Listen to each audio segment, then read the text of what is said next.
It's pizza time. We got fresh pizza delivery of, fancy schmancy. We have our framing kits.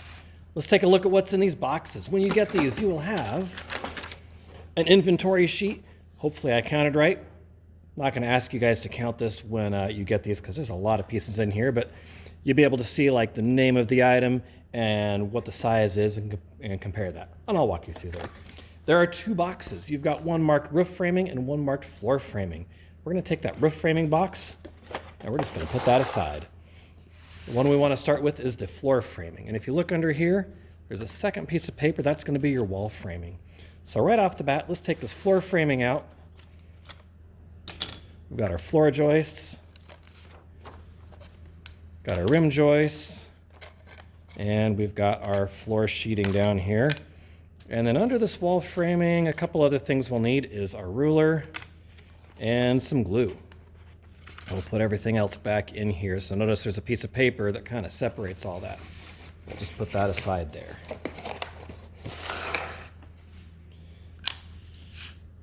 All right, take our glue, set it aside. We're going to do something with that ruler in just a minute.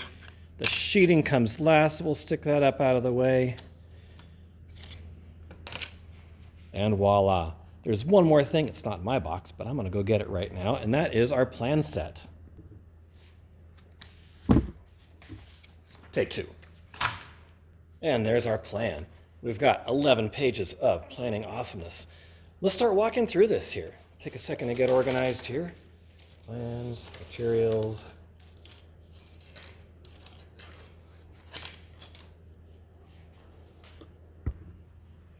The first thing I want to look at is this ruler. Now this is a 1/12 scale ruler. So we're just going to put a 1/12 on there just to let us know that that's a scale ruler. So these markings, they look like inch markings, but they're really not. Each mark here is 1 foot. So I'm going to take a minute and just mark on here all of my feet.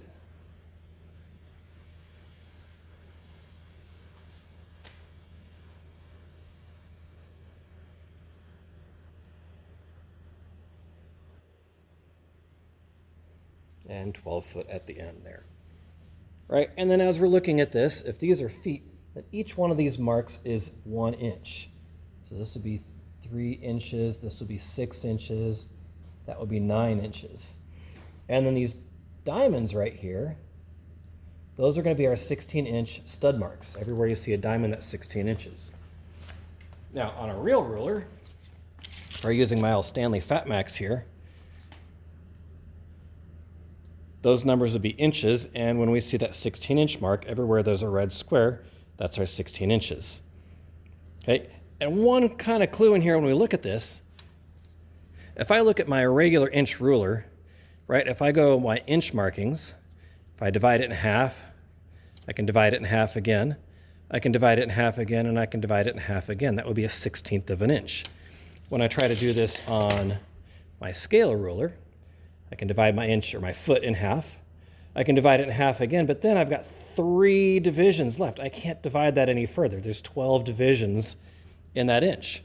So when you see that there are 12 spaces in there, something in your brain's got to go, hey, wait, this is a foot, and each one of these are inches because there are 12 inches in a foot. Now, one thing we don't have is a square, but we have lots of things that are square in here. If I was laying out a wall in the real world, I'd use my framer's triangle. Right? Kind of big for what we're doing, but we can just take any one of our square things and use that to check square. We can also use our sheeting if we need something bigger to check square. All right, so we've got our ruler. Let's lay out a wall. On page 2 of our plan set, we've got our floor framing, and it's going to show us the dimensions of this, and unfortunately my CAD program does inches. So 120 inches, that's 10 feet. 144 inches is, 12 feet. So I'm going to go ahead and write those in there. And right here, this is showing 2 foot on center. And this little line right here, that dotted line, that's a center mark. So what this is showing me is it's 24 inches from center to center. Okay, and we can see that on our detail here. So this circle with the A in it shows me a blown up section over here. Now, this is a little bit different. Over here, it's showing center to center. We call that 24 on center. But at the edge of this, it's actually going to go on the outside edge right there on the last joist. That 24 inches goes from the outside edge to the center of the joist, and then it goes center to center. Okay, when we're laying this out, we're actually going to measure back 3/4 of an inch. So it'll be 23 1/4 from here to here. So if I were doing this with my tape measure, I would hook my tape measure on the outside edge of my board, and I go all the way out to 24 inches, and then I come back 3/4 of an inch. So this would be the center of the joist. I'm actually going to put my mark back here at 23 1/4 and make a mark. Now, since our floor joists are so tiny, it's going to be almost impossible to figure out exactly where that center is. So for this one, we're going to mark it, we're going to eyeball it as best we can. Let's go ahead and lay this out. So we've got 1, 2, 3, 4, 5, 6, 7 joists. The joist is the board that supports it. So we've got 1, 2, 3, 4, 5, 6, 7. We'll set those aside for a minute. And then we've got 2 rim joists. Now notice my material is actually bigger than my drawing, so I can't just lay it right on the drawing. And if I look down here on my scale, this is 1/2 of an inch in the drawing is 1 foot in real life. Okay, this is a 1/12 scale, which means 1 inch equals 1 foot. So actually my plan is half the size of my actual structure. Okay, so let's lay this out. We're going to do 2 foot on center. Works out really conveniently. Look at that. My ruler is just the right length. So we're going to start from the end, and we're going to come back 2 feet. So this will be the center of the joist. So we're actually going to come back 3/4 of an inch right there, and we're going to mark an X. The X goes where the center mark is, and we'll do that every 2 feet. So right there, there's 2 foot. We'll come back 3/4 of an inch, and I'm just guessing here. We're doing a little bit of estimating. Okay, 2 feet, come back 3/4 of an inch. So my X goes over the 2 foot mark. 2 more feet right here. Put an X. 2 more feet right there. Put an X. Sometimes I'll also put an X on the ends just to remind me. All right, now we want this to be nice and square. So we're going to use the best thing we have for a square, which is this ginormous thing. No, just kidding. I'm just going to grab the next best thing we have. So I've got this right here. We're going to line that up on the line. I'm actually doing it from the wrong side. I'll go from this side.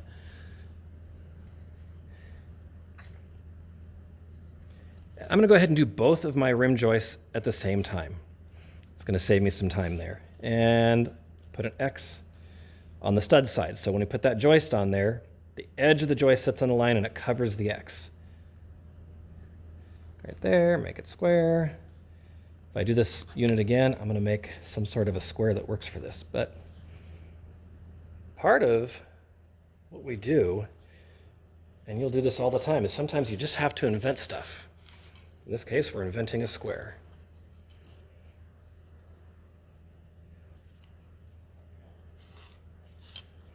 If you show up on the job site without your tools, you can either go home and not make money, or you can just get creative and find a way to solve the problem. So we're going to find a way to solve this problem. Okay, so we've got this laid out, and then these are going to turn this way and this way to set the joists in. So I'm going to show you this in a vertical configuration, and we'll put it together later. So where that X is, the joist is going to cover the X and just touch the line. Turn it towards the camera so you can see it there. So it's going to be just like that. Okay, now this will be tricky because we're not using nails. We're going to use glue for this. So we'll take some of our glue, open it up here. And let's see here, what do we have that can spread glue? All right, pencil eraser, seems legit. Okay, just a dab of glue on there. And we're going to set those. Hold it together for about 10 or 15 seconds.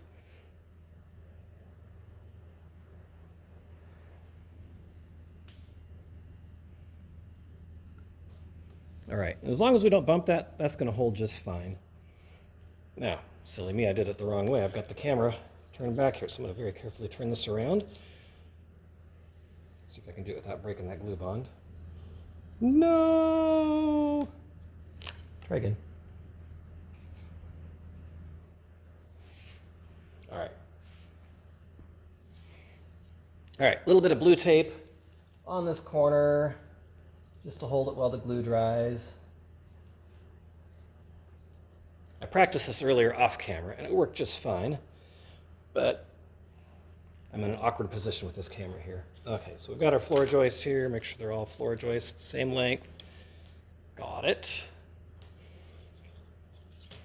I'll do the outside corner first.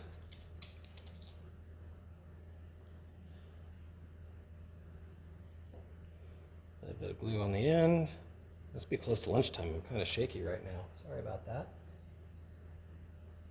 Okay, push it on there, hold it for 10 count.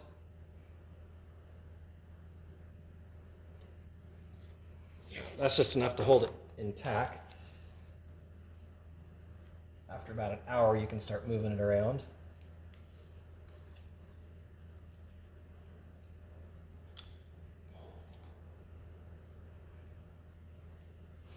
And at this point, we might just use a square just to check this. Right there. Maybe. Just to keep it from moving around. You just tape it down to the table. Here, you have your 281. Apparently I forgot to tell Mr. Long I was videoing. Oh well. We got to get this on YouTube, so we're just going to go with the distractions and everything. All right. A couple pieces of tape down here. Got our square over here.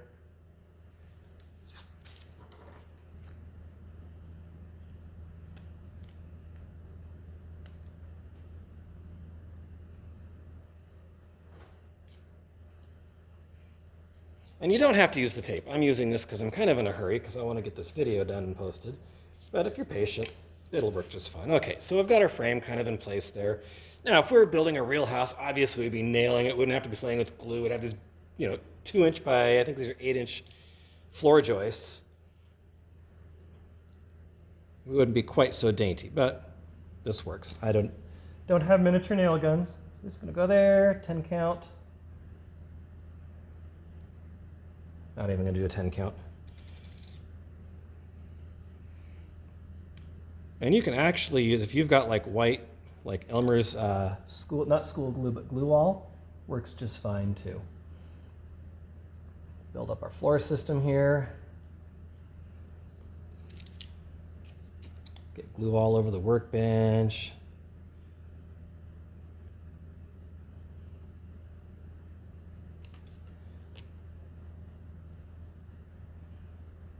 And this isn't a woodworking project, so we don't really care if we get glue all over everything. Unless it's your mom's, kitchen table or something, and then maybe probably be careful. The good news is this is water soluble, so get a wet washcloth, it'll come right off. Okay, and remember, I want to see the line. So we're not covering the line. The line goes right on the edge of the board. It's going to cover the X, leave the line showing. Now, if we're doing this with real framing, we do what's called crowning the board. And that's where you're looking for the board to have an arch, right? So if it kind of pokes up in the middle, the crown goes up. Since these are all laser cut, they're pretty much as perfectly flat as we're ever going to get them.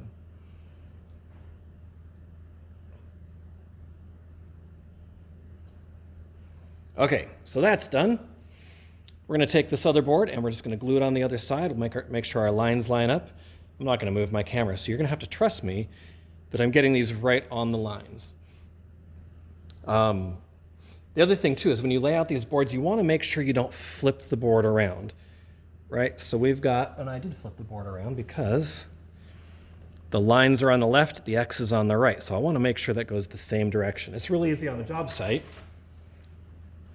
to stand up, take that board, and walk it around this way and turn it. For this arrangement, it's perfectly symmetrical and it won't make a bit of difference, but if we had a door or a window in there and we walk this around and turn it around, it would be going the wrong way. So let's double check that. The line's on the left, the X is on the right. We're gonna slide it this way and put it here. All right, now in the real world, of course, we just tip it up, hit it with the nail gun, and be done. But since we're doing scale models, we're just gonna take and put some glue on here. Now the thing about glue is once I start gluing, I've got no more than 10 minutes from the time I put that first drop down until the time I've got to get it all where I want it to be. So this is gonna be kind of tricky.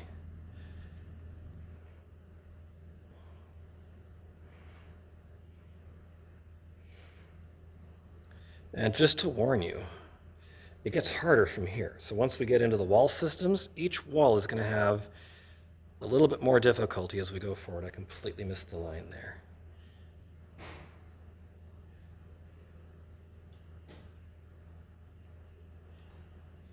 All right. And we're going to tip this up. Make sure my boards all line up.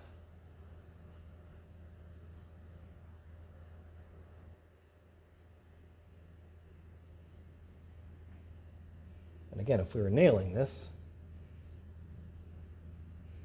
we just walk down, line up each one at a time, but these kind of all have to be at the same time.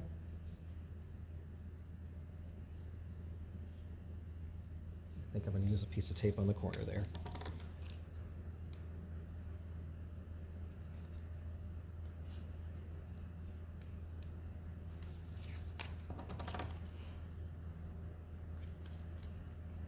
If you've ever taken my classes before, you know how much I hate tape, but it's not a permanent adhesive, but it's a great temporary adhesive. Now I can go and I can squish these ones in the middle. It's trying to chase away from me there. Okay, so I'm just kind of squeezing that together. We'll give it a good 10 count.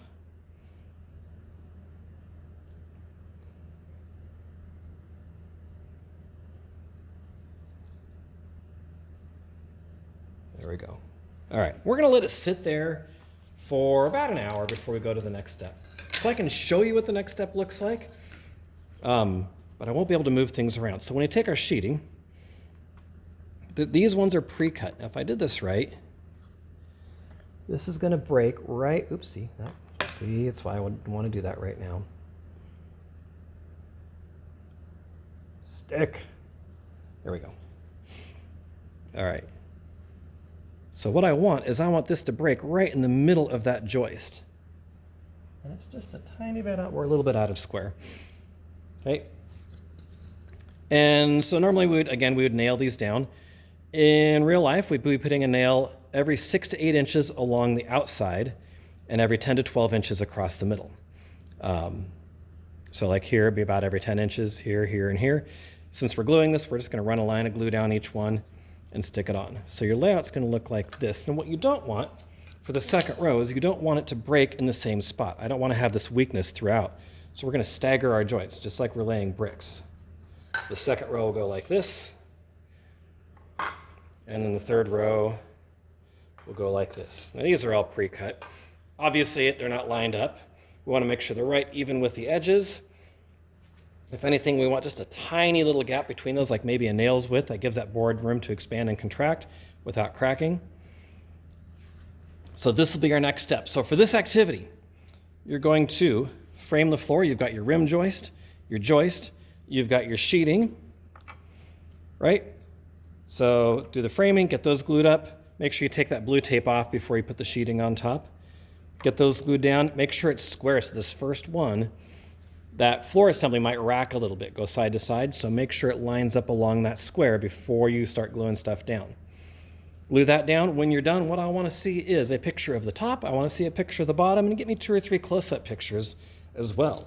The other thing I want to see is when you turn it upside down, take your ruler and line it up like so. I want to see that your spacing is exactly every 2 feet. All right, so there we go. There's your floor assembly. A whopping 20 minutes long. If I had my perfect world right now, I'd go ahead and edit this down to about 5 minutes, but hey, you've got a scrub bar, you can use that. So, floor framing is done,